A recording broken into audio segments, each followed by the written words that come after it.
We're up mga kaparat! Hello mga lods. So, deworming topic tayo ngayon mga lods. Okay, deworming topic tayo.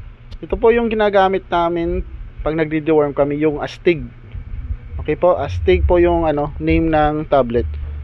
Pwede kayong makabili nito sa may mga nagbebenta ng mga gamot para sa manok. Kasi para sa manok to na gamot eh. Okay, so sa ganitong lalagyan mga lods, yung ginagamit namin, 3 tablet lang. Okay? 3 or 4. So, dito sa video to, 3 tablet yung ginamit namin.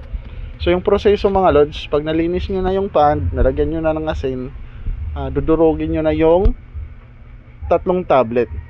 Ayan, nakikita nyo naman mga lods, di ba? So, durugin lang ng maayos. Okay? Okay, para mawala yung yung parang granules ng tablet. Okay, so lagyan nyo ng tubig after nyo madurog. Pag ready na mga lods, ayan, so pwede nyo nang ihalo sa tank nyo. Okay, so ito pala yung tank ng mga breeder ko sa Fairy. So Fairy Balon Mollies, ito yung tank ko. Meron kasi ako nakita yung red worm.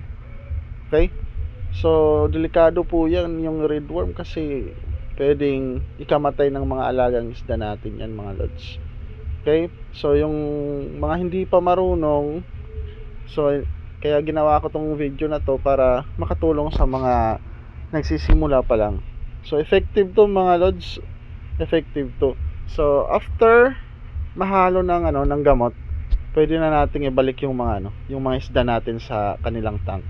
Ayan mga lods, binabalik na namin. So 3 days pala mga lods, 3 araw na hindi nyo papakainin yung isda habang nagde-deworming kayo. So 3 araw, after ng 3 araw mga lods, mag 100% water change kayo, tapos pwede nang pakainin ang mga isda. Okay mga lods, so sana nakatulong yung video na to sa mga fish keepers and hobbyists natin dyan. Okay, so maraming salamat. See you mga lods, mga kaparat. Okay, bye bye.